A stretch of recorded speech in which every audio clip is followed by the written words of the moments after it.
Assalamualaikum warahmatullahi wabarakatuh.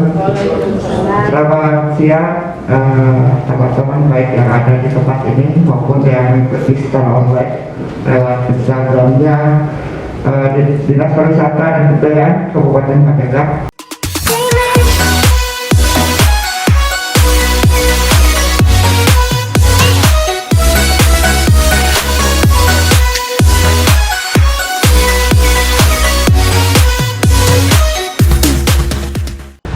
Salam pesona Indonesia. Hari ini kita sudah kedatangan tamu istimewa yang akan membahas tentang catatan sejarah hari jadi Kabupaten Pandeglang ya, teman-teman. Tapi sebelumnya, seperti biasa, karena di jajaran Kementerian Pariwisata itu selalu dibudayakan untuk berpantun, teman-teman. Jadi saya harus berpantun dulu ini untuk mengawali acara ini ya. Kenangan terakhir adalah baju. Di akhir sekolah kita mendapat ijazah. Diskusi kita di tempat ini adalah untuk berbagi ilmu pengetahuan karena membahas tentang sejarah. Baik, sudah hadir di hadapan saya narasumber yang cukup istimewa karena jarang-jarang beliau ada di tempat ini. Saya akan bacakan dulu biodata beliau. Nama beliau adalah Dr. Ramjes Bambang Eka Purnomo Sidi ya Pak. Kelahiran 19 Januari. Tahunnya perlu saya sebutkan Pak? Masih muda. Beliau pendidikan terakhir dari Fakultas Sastra Universitas Pajajaran, jurusan Bahasa dan Sastra Sunda, angkatan 1983 ya Pak. Pernah bertugas menjadi ASN atau PNS dan terhitung mulai tanggal 1 Februari 2022 jabatan terakhir beliau adalah Sekretaris Dinas pada Dinas Perpustakaan dan Arsip Daerah Kabupaten Pandeglang. Alamat beliau berdomisili di Kampung Pasar Hebel, Kelurahan Kabayan, Kabupaten Pandeglang. Nomor kontak nanti bisa dihubungi ke rekan-rekan kita di dinas. Kemudian beliau pernah menulis beberapa buku, diantaranya adalah buku Pun Boncel, transliterasi cerita beraksara Hana Caraka dan catatan-catatannya. Buku kedua yang dia tulis Dan Boncel Bupati Caringin, ya Pak ya, cerita rakyat Pandeglang. Kemudian yang ketiga, buku dalam Dekapan Pandeglang, merupakan kumpulan catatan kecil beliau tentang Pandeglang. Dan yang terakhir nih, tapi sayangnya yang buku ini belum dipublikasikan, yang berjudul Citra Pandeglang dalam Stadblad van Nederlands Indie. Ya, berubah. Hari ini kita akan berdiskusikan tentang catatan sejarah penetapan tanggal 1 April sebagai hari jadi Kabupaten Pandeglang. Di sini ada ringkasannya bahwa berdasarkan surat keputusan Bupati Kepala Daerah tingkat 2 Pandeglang tanggal 26 September ya Pak, tahun 1978 nomor 111 dan seterusnya, berkesimpulan bahwa tanggal 1 April 1874 adalah merupakan hari jadi Kabupaten Pandeglang. Ini sebagaimana ditetapkan dalam surat keputusan Gubernur Jenderal Hindia Belanda tanggal 1 Maret 1874 nomor 23 atau yang kita kenal Stadblad 1874 nomor 73. Jadi landasannya adalah dokumen tersebut.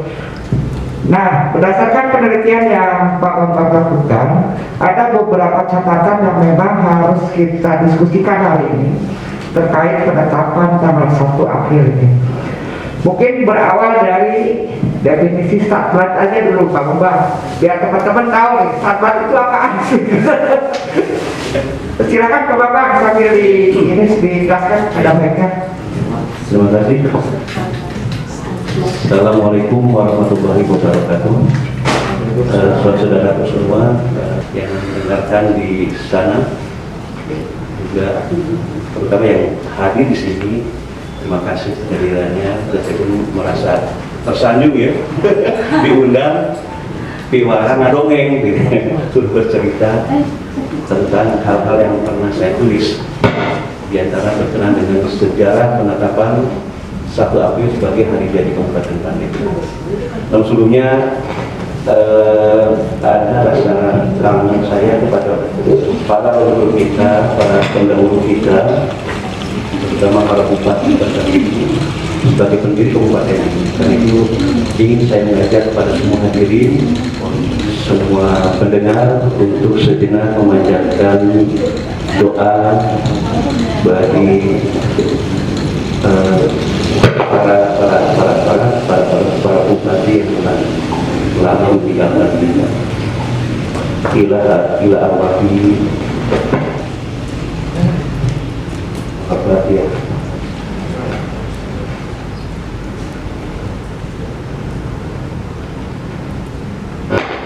Amin. Alhamdulillah. Jadi kalau bicara sejarah sebenarnya banyak ya, ada sejarah ekonominya, dan kalau sejarah apa namanya pemerintahannya ya termasuk sejarah-sejarah terkenal yang namanya penetapan PKI. Jadi yang paling menarik kan saya sandingkan ya, sebelum saya juga buka terjemahan beberapa standar. Pokoknya dengan Pandeglang kita kumpulkan, kita juga terjemahkan.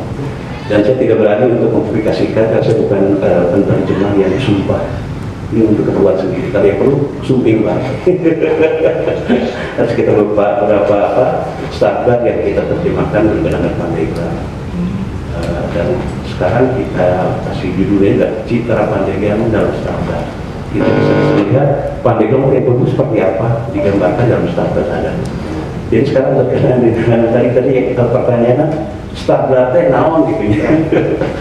Upami kalau singkatnya standarnya sama undang-undang. Jadi kekuatannya tinggi undang-undang. Kemudian berkaitan dengan penetapan sejarah Kabupaten Pandeglang, katanya 1 April itu ditetapkan dalam standar. Ini kan surat keputusan, undang-undang, salah satu undang-undang, dan undang-undang nomor 73 tahun 1874. Setelah saya sandingkan, ternyata itu jauh, tidak sedikit pun dalam standar tersebut menerangkan substansinya tidak berbicara tentang penetapan hari jadi. Tepat. Jadi kita baca, setiap hari masuk Bandung berikut dengan esek dari kuliahnya, seperti saya, iya pemerintahan itu belajar kembali. Isi yang pokok itu ternyata Standar 73 tahun 1874 isinya adalah berisi perintah Gubernur Jenderal dia berada kepada para bupati khususnya para kabupaten di Pulau Jawa dan Madura, kecuali Kersidinan, Batavia dan Kabupaten Priangan. Kalau lihat lampirnya semua sekitar 70 kabupaten. Dan perintahnya mereorganisasi pemerintahan daerah, kemudian membaginya dalam distrik dan on the distrik sebagaimana terlampir. Jadi kebanyakan kalau orang bacanya lampiran tak dibaca, saya itu kandangnya lampiran 70 kabupaten sekitar itu.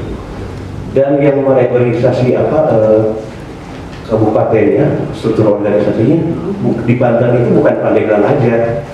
Kalau lihat lampirannya ada Serang, Kabupaten Serang, Kabupaten Anyar, Kabupaten Anyar, Kabupaten Caringin, dan Kabupaten Lebak termasuk.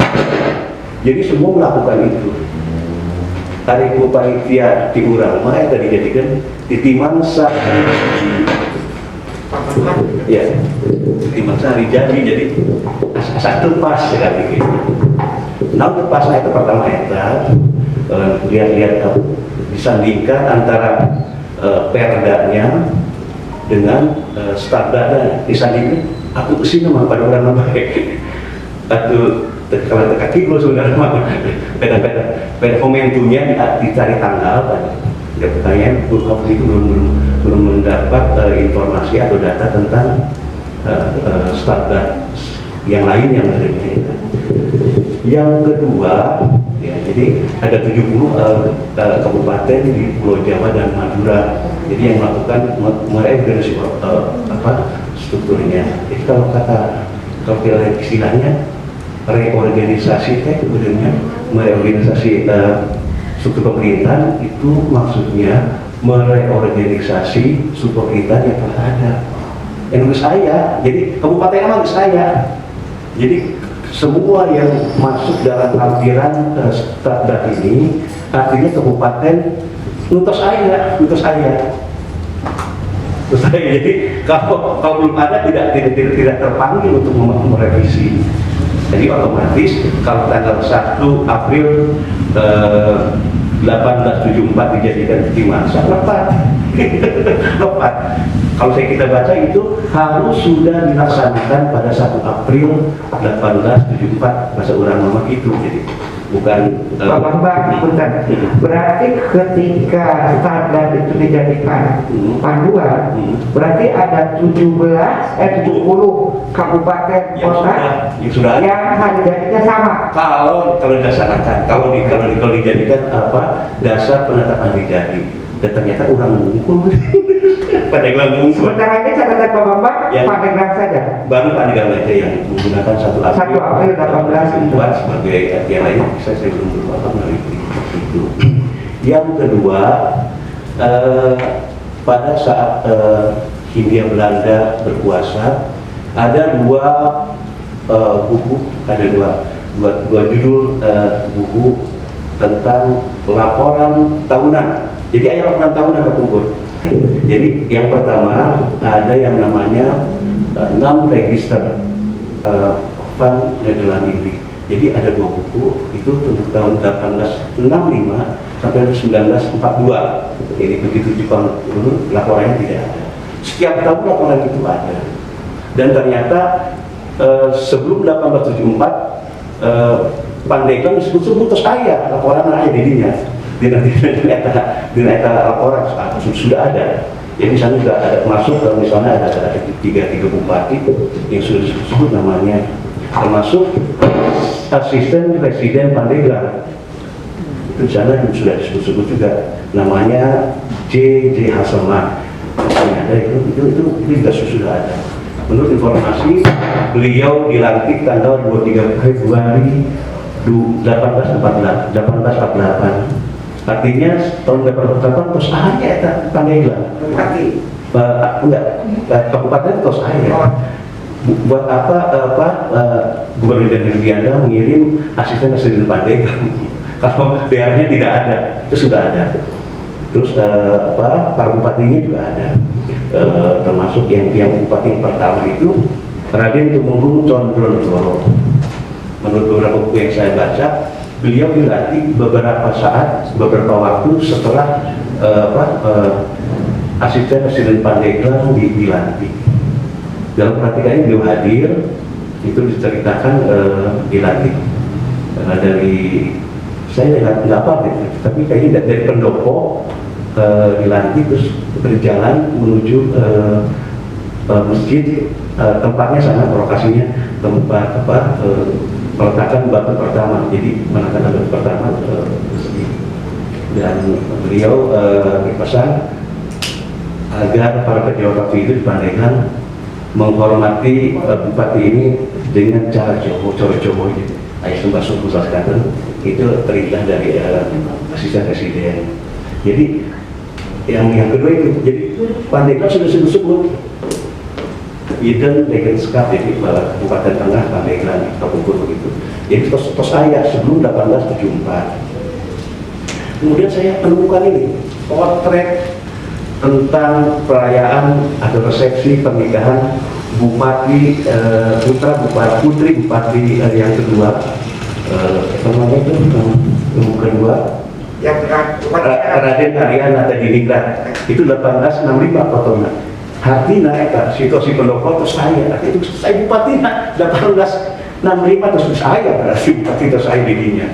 Sebab bupati bupati Raden Adipati Ariana Tadiningrat di Istrenan dilantik 16 September 1849. Jadi terus lama itu saya. Terus anu Tapiluna ada Raden Adipati Panji Gondokusumo eta yang melanjutkan Raden Adipati Kartadiningrat sampai tanggal 2 Juli 1874. Eta jadi pas ya, jadi kalau dipakai titi mangsa sana itu pas ada 3 bupati itu sebut itu pantas disebut sama titi mangsa lagi 1874 kan. Sebentar, biar agak ini ya, yang penonton bisa memahami. Jadi penetapan 1 April 1874 yang dijadikan landasan panitia sejarah, ya, untuk penetapan hari jadi itu sebetulnya jauh sebelum 1874 sudah ada pemerintahan di Pandeglang ini. Tercatat ada 3 bupati ya, 3 bupati mulai 1848 sampai dengan 1874. Berarti 3 bupati ini, 3 penguasa ini sebelum 1874. Itu ya Pak ya? Kalau saya salah. Lanjut Pak. Ya, dan dari sana para asisten sebenarnya ada, terus para bupati dan jabatan guru di Pesaraya sebenarnya. Jadi tadi yang terakhir saya dapat potretnya ayah, potretnya. Fotonya ada ya? Siapa itu acara pernikahan putri dari Raden Kartadiningrat dengan putranya Patih Kabupaten Serang. Nikahnya di rame-rame. Biasa kayak acara-acara gitu ya. Acara-acara apa namanya? Sadar sanskata diiring di pendopo ke Masjid Agung seperti itu. Jadi acara terus sudah lama. Situasi gambar pendopo itu terus ayah. Jadi kamu mungkin di sini itu, maaf juga nantinya ada bupati yang saya di Pakunas. Nah, di samping itu, jadi saya tidak sepaham dengan, tidak sependapat dengan panitia sejarah bahwa 1874 adalah awal berdiri Kabupaten Pandeglang pertama itu. Kedua yang menjadi pantas kita bicarakan juga adalah hal yang berkaitan dengan harus ditetapkan ya daftar nama-nama Bupati Pandeglang dari masa ke masa. Yang saya tahu kurang huruf L itu omongin Raden Horan Sukmadiningrat misalnya. Kalau hiji kan depan rame tadi harus ditetapkan siapa saja jadi bupati. Beberapa waktu yang lalu juga saya pernah ditanya tadi Raden Suryadyanegara dan Bupati Pandeglang atau Bogor. Ya. Waktu itu saya belum dapat data ya. Ternyata Suryadyanegara itu Bupati Bogor yang ditugaskan menjadi Bupati sementara di Pandeglang. Jadi tahun 1926 itu kita banyak PKI ya. PKI tapi kita belum merdeka ya. Jadi para anggota PKI nyerang ke Belanda itu beberapa korbannya diantaranya ada siapa namanya? Wadana Menes meninggal sekeluarga, kemudian pengawas kereta api ya Benyamin juga meninggal sekeluarga. Kata bupati tahun Belanda bukti nyewa itu dan termasuk yang menjadi korbannya mungkin karena dianggap diduga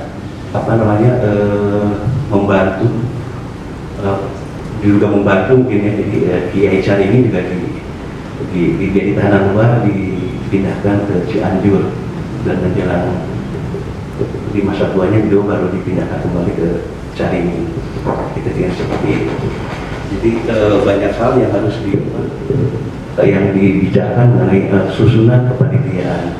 Pernah lihat ini nggak sidang paripurna istimewa peringatan di Pandeglang di Dewan kan lucu penetapannya 1874 tadi jadi. Tapi bupati pertama dipanggil bupati pertama Raden Tumungaya condong beberapa satu pantas kan hari bupati tidur luhur diurut tahanan hari tanggalnya tanggal 7 tapi pancaraya baru kita diakui karena berdasarkan negeri almanah dan 6 mereka sekarang juga kita orang khusus setelah ada. Jadi itu saja untuk sementara supaya nanti diskusinya lebih ramai dulu mungkin aja masuk. Jadi begini Bapak. Jadi sebelum 1874 itu sudah ada penguasa pemerintahan ya. Saya sebutkan satu-satu ya. dimulai dari tahun 1847. Ya. Itu ada J.J. Hasselblad. Ya. Beliau orang Eropa, ya Pak? Enggak. Ya, jadi kan dalam strukturnya gitu. Yang paling luhur residen. Takut nggak kedengaran ke Instagram. Residen. Ya. Di bawah residen itu ada asisten residen. Oke. Setiap kabupaten ada asisten residen. Asisten residen Pandeglang, asisten residen Lebak misalnya. Nah di bawahnya ada regen, Oke. bupati seperti itu. Jadi yang menjadi ciri itu, jadi asisten residen baik kaya, banyak sih kalau wilayahnya kaya, Iya. nah, gitu, jadi seperti itu.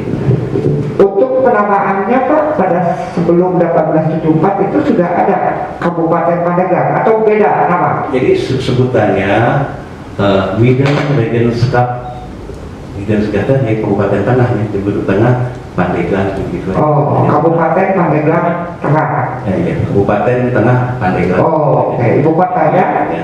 Dan itu kan ada dirubah kembali itu apa di tahun berapa itu saya lupa, dirubah kembali jadi seperti semula, seperti sekarang ini Kabupaten Pandeglang, Kabupaten Lebak. Oh, Pergantian namanya ada startnya ada.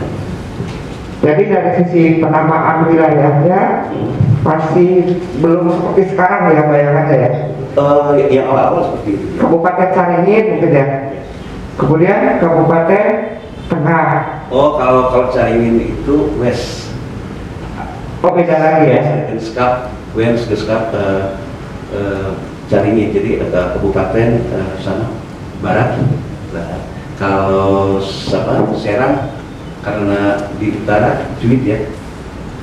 Jadi bisa dijelaskan nggak Pak kira-kira sebelum 1874 itu penamaan wilayah yang ada di kita itu apa aja? Oh iya, kita lihat standarnya langsung. Iya. Standarnya. Biar teman-teman bisa paham gitu. Standarnya aduh. Jadi standar berdasarkan standar 81. Standar 81 itu sudah ada pembagian wilayah pemerintahan ya. Jadi nomor 81 tahun 1828 itu ada jadi pembagian residen Banten menjadi 3/3. Tiga residen. Ya. Jadi yang ini ada 3. Jadi kalau sini dalam standarnya disebut Regenskap Serang, jadi itu Serang ya, Serang sebenarnya. Regenskap Serang. Oke. Of Northern Regenskap, di utara dari saya. Iya. Ya. Oh, dari Kemudian Regenskap Lebak, of Juider jadi selatan. Kemudian Regenskap of West Regenskap, jadi Barat. barat itu. Nah, setelah itu 20 tahun kemudian dibagi kembali karena merasa wilayah itu besar, dibagi lagi 1847 pada standar saya belum dapat antara itu. Jadi ada kabupaten baru sebetulnya Pandeglang teh. Dan di Midan di tengah-tengah itu antara Serang dan Lebak. Sebutan aja sih ya, hari wilayahnya cetak pendek. Kemudian berkembang, cuma yang paling kelihatan perkembangan awalnya Pandeglang sudah ada 1828 sudah ada. Cuma masuk wilayahnya bagian Serang.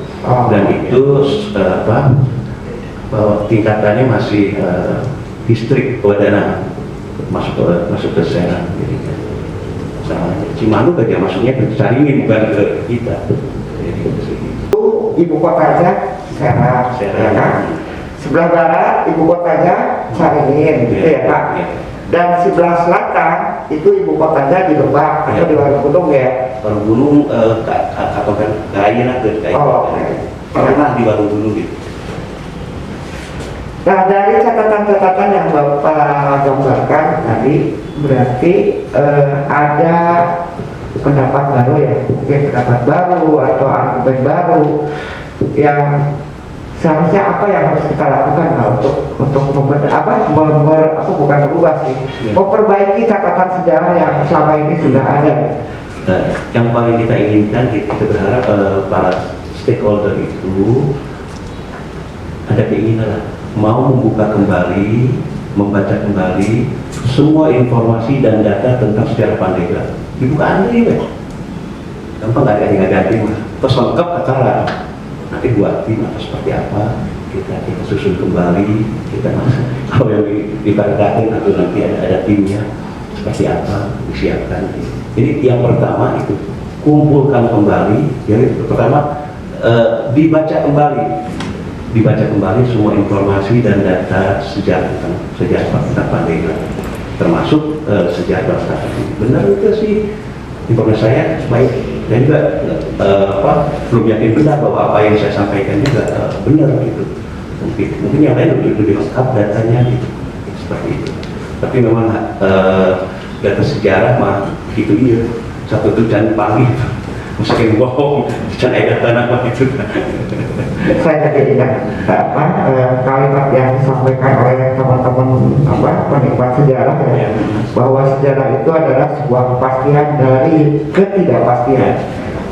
Sejarah itu akan menjadi pasti ketika bukti fakta dan catatan sejarahnya ketemu, gitu ya Bapak ya. Ada lagi Bapak yang harus disampaikan terkait kesejahteraan ini, mungkin yang kalimat inti lah yang Bapak harapkan. Cuma itu aja sih untuk saat ini ya. Segera kalau merevisi kembali itu persiapannya bagus matang. Ada beberapa data yang mungkin yang harus dimiliki dan harus dimiliki. Yang pertama standar tentang penetapan Kabupaten Pandeglang. Kan sebelumnya 3 dan 4. Perkiraan saya itu standarnya masuk tahun 1947-an. Kan beberapa catatan yang saya miliki itu yang namanya siapa? Jadi Halsman itu ketika dia meninggal ada profilnya. Jadi beliau itu harus sudah kalau orang PMT-nya sudah bekerja di Kabupaten Pandeglang, di kabupaten dengan jabatan asisten presiden Pandeglang, maksimal minimal itu tanggal 3 September 1947 itu sudah kerja gitu. Kalau kayak itu dari pesulitnya mungkin ya itu, jadi kayaknya dari start 1947-an gitu. Tapi kita belum nemu karena setiap bener-bener Saparena sudah pada hilang gitu. Yang kedua, saya ingin agar pesulit tentang penunjukan bupati Pandeglang ini diketemukan gitu. Sementara kan cuma catatan gitu. Kalau ada pesulitnya mungkin enak, SK pesulitnya gitu. SK-nya enak jelas gitu. Yang paling susah justru pesulit bupati KKI lah, terutama yang tahun 45-an gitu. Kan sebenarnya ganti bupatinya ya kan, karena situasinya juga itu situasi perang ya, perang kemerdekaan seperti itu. Jadi disulit susah gitu. Kita yang saya miliki paling disulit bupati seperti Bu Irna, saya punya gitu, SK-nya ada, SK penetapannya dengan wakilnya saya punya. Dan itu saya tularkan ke teman-teman supaya hal itu dilanjutkan gitu. Setiap kali ada pelantikan baru, minimal sekarang kita punya. Susah. Jadi terkadang untuk menemukan data-data itu gitu. Untuk menemukan data-data persiapan aja, itu ke Australia. Ke Australia ya, jadi udah tahu kesempatan tapi cuma menggunakan fotokopi sabaran alun. Jadi banyak hal ini. Sementara selama ini kita dibantu, sangat terbantu oleh pusat di Leiden. Kita bisa download gitu. Jadi kalau dulu mah sebenarnya akan tidak lengkap informasi. Jadi kesulitannya kita dalam pencarian bukti ya. Jadi nanti kalau sudah dibentuk timnya mungkin stakeholder atau mana baik sudah ahlinya. Baik, terima kasih Bapak-Bapak. Kita buka sesi barangkali ada yang bertanya baik via Instagram ataupun pertanyaan yang disampaikan langsung di tempat ini. Kami tawarkan untuk membuka sesi tanya jawab. Ada teman-teman? Ada Pak, dari Gusti Pak. Dari Gusti. Ya.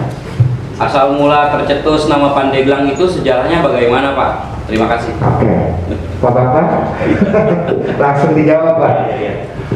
Kalau asal mula Pandeglang itu ya dari dua itu kalau catatan-catatan asli seperti apa tidak ada. Jadi Pandeglang berdasarkan cerita rakyat, ya seperti apa yang kita dapatkan. Pandeglang seperti itu, Pandeglang seperti itu. Cerita-ceritanya nggak bisa dibuka, kalau di buku saya ada itu. Kita coba tampilkan cerita rakyat Pandeglang, berkenaan dengan Pandeglang ini, cerita-cerita tertua mungkin. Sebab yang nama cerita rakyat, yang nama cerita cirinya apa coba? Selalu bisa banyak dalam bervariasinya banyak. Di tambahan A, tambahan B gitu. Kita coba cari yang paling tua. Jadi seperti itu. Kita kalau berkenan dibuka buku saya, kalau nggak ada di mana, di Judul bukunya apa Pak? di dalam Dekapan Pandeglang. Di dalam Dekapan Pandeglang. Sana ada. Kalau ada. Ya, tetap. Pertanyaan berikutnya langsung nih kayaknya dari tempat Ya, yang ikut Pak Dadan. Assalamualaikum warahmatullahi wabarakatuh. Selamat Pak Nurban, Pak Ayub. Mungkin kalau melihat dari kajian tadi bahwa kita bukan karena terlanjur sudah 440 berapa? 1874. Ya 1874 seperti 148 tahun kita ya yang sudah menetapkan bahwa hari jadi di kita itu adalah 1 April. Nah ini bagaimana nih apa kira-kira solusinya ya setelah kita sekian lama sudah memastikan itu, kemudian tiba-tiba ada perubahan ya untuk mungkin kalau hanya sekedar seremoni mungkin hanya bisa saja ya, cuman proses seperti ini apakah dari dulu ketika setelah 1874 ke sini misalkan jangan jauh-jauh 20 tahun lah, 20 tahun keberadaan Kabupaten Pandeglang pada tanggal 1 April itu ada kajian khusus lagi ya, terutama dari para sejarawan sebelum dibuka pada waktu mungkin 20 tahun setelah saat menetapkan 1 April misalkan itu ada kajian khusus lagi gitu ya sebelum terjadinya itu gitu, Pak. Jadi kan 1 April itu ditetapkan tahun 82-an ya, zaman Pak Bupatinya Pak Suyaman gitu.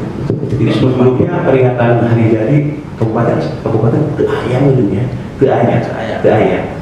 Yang saya tahu juga kalau ada peringatan itu paling jubilem dengan ziarah ulang tahun. Jadi ulang tahun Bupatina, kabupaten saya seperti itu. Jadi itu mungkin kalian nanti sih penetapan itu kan untuk dijadikan perda seperti itu. Ya. Jadi kalaupun sudah satu saat dirubah tidak haram kok. Boleh saja dirubah manakala datanya lengkap. Komplit eta dua set biar data lah ya. Bami ayam kita kan baru lampuran nambah muka sedetik ya. Kacing nggak hiji dibuka jadi misalnya sama tidak aja kita pernah ya karena pembandingnya tidak ada jadi jikapun berubah nggak apa-apa sih emang datanya seperti itu jadi orang habis itu bisa tuh saya aku mau ngapain itu kita nggak tahu sih tapi memang keinginan dan saat ini itu yang namanya penetapan hari berbeda Ya. seperti hari jadi Provinsi Banten tahun berapa coba tanggal 4 Oktober kita tanggal apa coba bukan tanggal undang-undang tanggal seberapa eta teh tanggal ketika kita ngiring udahnya kurang datang ke Senayan teh tanggal itu tanggal 4 ya ada tanggal penetapan tadi undang-undang jadi mau rokat seperti biasa tapi ada contoh bagus yang berubah karena ada temuan data baru misalnya Kabupaten Purwakarta itu bisa jadi contoh itu. Jadi biasa bahas gitu Pak. Jadi menurut Pak Bapak sejarah itu tidak haram untuk berubah ketika ditemukan bukti barunya. Ya. Tapi memang kebiasaan di orang ya pantang begitu ya. Kata umur susah sedih ngorahkeun cenah. Tapi masalah senapatan. Itu rumah ni ngorahkeun. Hari fisik itu sekolah atau orang ketinggalan 5 orang gitu ya. Rek orang tentang umur mah bisa bohongan. Baru ada di pondok di bukit. Ketinggalan boras. Jadi ini Pak Bapak kita berarti saya. Jadi dibentuk panitia sejarah itu tahun 78 ya untuk mencari tanggal hari jadi menyusun sejarah Pandeglang. Sementara penetapan 1 April menjadi hari jadi itu berdasarkan peraturan daerah tahun 82. Jadi ada dua sumber hukum ya, Bang ya. Dan ketika ada perubahan itu lewat perda juga berarti ya? Iya, kalau perda dengan perda. Oke. Jadi juga kesah mau nyusun nama gitu. Ya. Zaman kemarin Baik, ada lagi pertanyaan teman-teman? Cukup Pak. Tuh, Pak Bapak mau bikin kuis atau ini untuk memancing teman-teman berdiskusi? Iya, Jadi di hadapan kita ada buku apa nih, Pak Bapak? dalam Apa Pandeglang. Isinya tentang apa ini? banyak hal tentang Pandeglang hanya yang pertama ada tentang para bupati ya. Daftar nama bupati ya. Para kita dampingi ya, ada Bupati Pak Yitno, Pak Suyaman nggak ada, yang ada perubahan Pak Gen 1, Pak Gen 2, Pak Yitno saat itu, Pak Yitno? Ya satu, Picung. Oh, Picu. Kemudian kalau Pak siapa, Pak Haji Muhammad sumur dengan apa gitu, dua itu. Sumur dengan Pemekaran wilayah sumur itu masa apa Haji Jen ya? Ya, kemudian kalau Pak Biniati banyak 16, itu bagus. Jadi dari sejarah kita bisa belajar juga sukses dan gagal seorang bupati. Itu bentuk penelitian, muntah tadi nutaya daya. Kalau pertanian, dan dulu kita sukses pertanian, kita belajar. Kemudian hal yang berkaitan dengan rumah sakit juga ada, kita bisa lihat. Kemudian berkaitan dengan Bank Banten, kita sampaikan juga pidato dari Bung Hatta berkenaan peresmian juga ada. Kemudian stasiun kereta api juga ada di sini. Karena rata-rata relnya hanya 2, jadi jalurnya ada 2, Rangkas ke Labuan, itu jalur komersial menurutnya. Yang kedua jalur dari Sakti ke Malimping, itu jalurnya batu bara itu dibuat pada zaman Jepang, akhirnya terus ke diambil. Dan yang sekarang akan reaktivasi adalah jalur yang dari Rangkas ke Labuan, seperti itu benar-benar jalan. Jadi saingan dulu banyak sih, sudah mulai ada Oplek. Dulu ya Damri dulu ada apa ya Damri dari 51 ada Damri, di Damri sudah ada dari dulu. Jadi dengan baca spanda kayaknya buku-buku lama kita tahu masa lalu seperti apa, jadi banyak sih. Dan sini juga ada berkenaan dengan pribadi ada di sini supaya legitimasi. Nah, kalau bisa ngomong saya aja. Kenapa? Karena saya sektor bupati. Jadi saya sektor bupati terlama mungkin yang paling terakhir saya. Setelah saya tidak ada sektor bupati lagi. Jadi saya betul kebiasaan bupati siang dan malamnya seperti apa. Terutama bupati Pak Haji Muhammad Jen, Pak Yitno, apa gitu. jadi karena itu saya catat dan saya bukukan. Jadi maksud kami adalah agar catatan saya ini tidak berceceran hanya dibukukan hanya acak-acakan gitu. Jadi datanya mulai saya menyiapkan kaki. Yang pertama 9 Juni 1992 di Pandeglang, ayo dongengan. Pak Bapak, kalau teman-teman yang tidak mengikuti diskusi kita hari ini ingin memperoleh buku ini dijual bebas nggak? Kalau saya tidak menjual, saya cetak sendiri, biaya sendiri, dan saya bagikan orang tertentu yang ada perhatian gitu. Perhatian mau berbagi kenaikan mulainya. Berarti di toko buku belum ada ya? Sudah ada. Anggaran berapa? Langsung aja cetak jejak komisen aja gitu. Ingin cari. Barangkali Pak Bambang mau memberikan buat teman-teman peserta diskusi hari ini. Silakan. Sekarang saya mau ngasih khusus pada perhatian pada Dan ya. Kehormatan. Padahal banyak ngapain Pak? Karena pada itu tadi ya. Jadi langsung diberikan hadiah langsung oleh penulisnya. Di Pario Sandi catatan iya cetakan tadi insya Allah cetakan edisi ketiga sudah ada yang masukkan dalam ungkapan Pandeglang. Jadinya termasuk ada data tentang hoyong masa Sunda jadi temu mata lokal ya. Oh, kalau itu mah ketika orang teh hukumnya dilebatkeun. Kalau berpidato Pak Irwan ya ini.